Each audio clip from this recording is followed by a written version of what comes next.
2 é pouco, 5 é muito, 3 é ideal. Hoje falaremos sobre o método de exposição bíblica herculano, dando continuidade à nossa série de vídeos sobre os métodos, aos quais eu já abordei o método aplicativo de Andy Stanley e o narrativo 4 páginas de Paul Scott Wilson.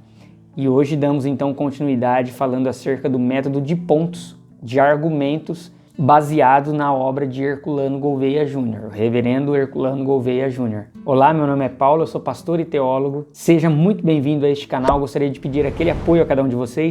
Inscrevam-se no canal, ativem o sininho, fiquem por dentro dos conteúdos que estão sendo postados aqui neste canal. Curtam, compartilhem, passem para o amigo, passem para a amiga que se interessam pelo tema para que juntos possamos continuar a caminhar. Método Herculano. Por que o método herculano? Porque ele é baseado nos estudos, no desenvolvimento desse reverendo, que foi professor no Seminário Presbiteriano do Sul em Campinas, Herculano Gouveia Jr. Obviamente que ele bebe da fonte de outros mestres que vêm antes dele, e ele deixa claro isso na obra dele. Inclusive, uma das maiores referências que ele traz é de Dabney, e basicamente o sermão herculano, o método herculano, ele se baseia em 5 partes constitutivas. Então o método herculano ele pode variar, mas desde que ele componha estas 5 partes, nós a consideramos ou consideramos como um sermão herculano. E quais são essas partes? O exórdio, a primeira parte, a exposição ou narração, a segunda parte, o tema ou a proposição, a terceira parte, os argumentos, a quarta parte, e a conclusão, a quinta parte. Então, estas 5 partes formam todo o corpo do sermão. Então, um sermão, uma pregação que contenha estas partes constitutivas, nós a chamamos ou chamamos de sermão herculano. É um método de pontos. Para o herculano, o ideal é que sejam trabalhados 3 argumentos, 3 pontos para defender um tema. Então você vai criar um tema, uma proposição, e 3 argumentos vão desenvolver este tema ou a defesa deste tema. Ele fala que no mínimo são 2 pontos a serem trabalhados e no máximo 5. Então de 2 a 5 pontos, mas o ideal seria aí 3 pontos. É uma característica muito comum essa defesa de argumentos em 3 pontos. É muito antiga essa abordagem. Então eu vou abrir aqui a minha tela para vocês e junto nós vamos ver como que eu estruturo esse sermão. Algumas adaptações que eu faço aqui nele, como a inserção da ponte cristocêntrica, por exemplo, das implicações, mas no corpo dele tem todas essas partes constitutivas. Eu gostaria de convidar você que está aqui chegando pela primeira vez neste canal, que você acesse aí os outros vídeos. Nós falamos sobre a rotina da pregação, onde de segunda a sexta eu mostro como nós podemos organizar a nossa rotina para a preparação do sermão. Também falo sobre os métodos e explico alguns deles de maneira mais específica. Então vamos aqui para a nossa tela.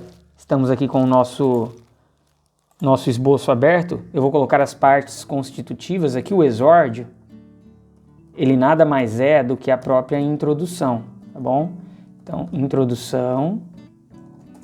A exposição que ele trabalha aqui é o que nós atualizamos aqui por contextualização. Tá? E aí vem o tema, contextualização, faltou o azinho aqui, contextualização, o tema ou a proposição, que será o que será defendido durante o seu sermão. Aí nós temos os argumentos,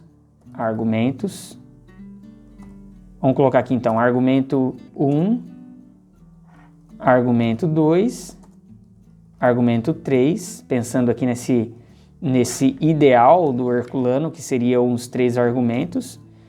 Aí eu coloco a ponte cristocêntrica,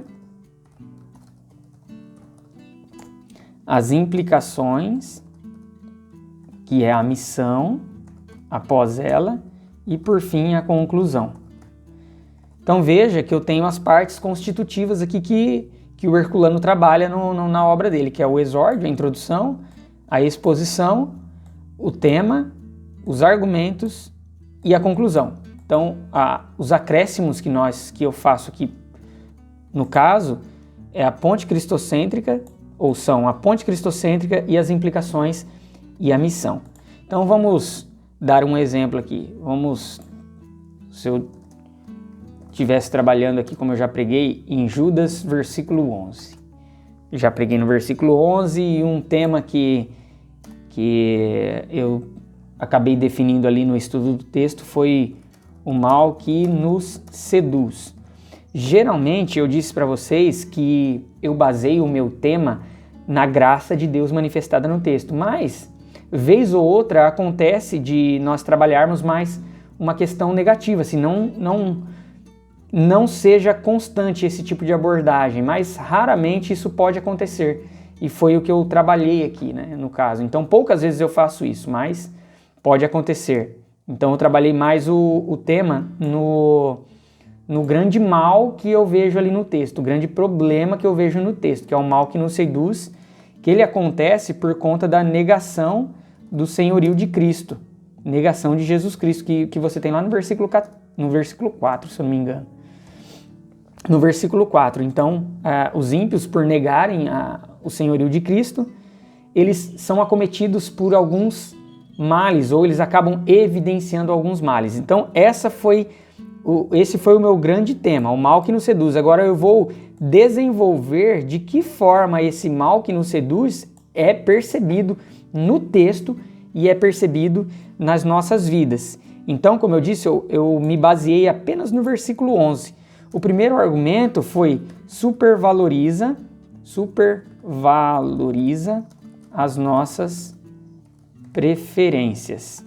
Tá? Então, o mal que nos seduz supervaloriza as nossas preferências. Foi baseado no versículo 11, a parte A do versículo 11.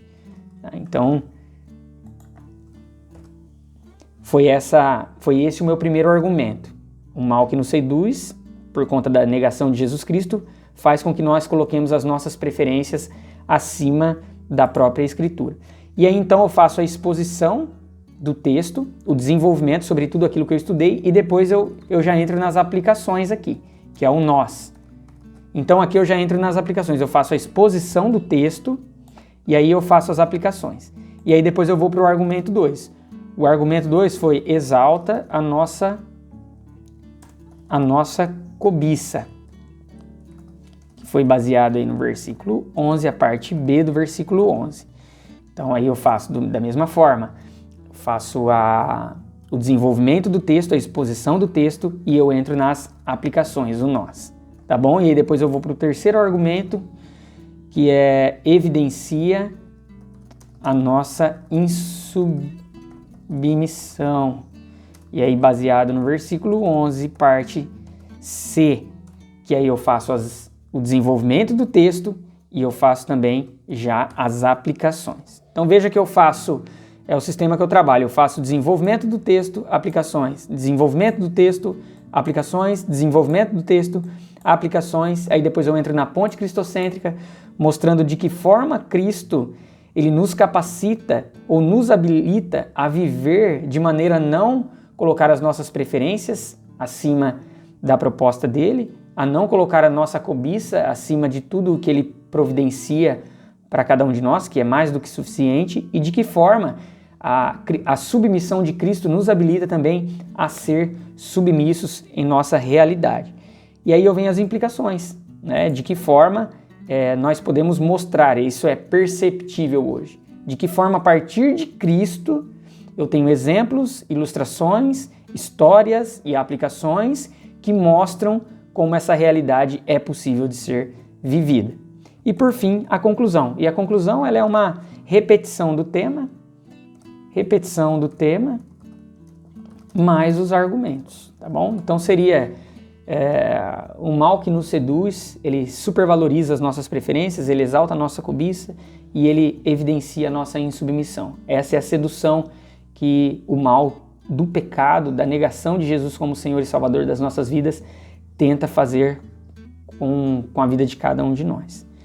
Basicamente é isso. Esse é um método herculano, esse é um método de pontos, um método dedutivo, que você vai trabalhar um tema e em cima deste tema você vai trazer as defesas dele. Então os argumentos, argumento 1, 2, 3, 4 e 5, no caso de trabalhar todos eles vêm no sentido de trazer a defesa para a proposição ou o tema levantado. Espero que tenha ficado muito claro este método para vocês. É um método excelente, é o método que eu mais utilizo nas minhas pregações.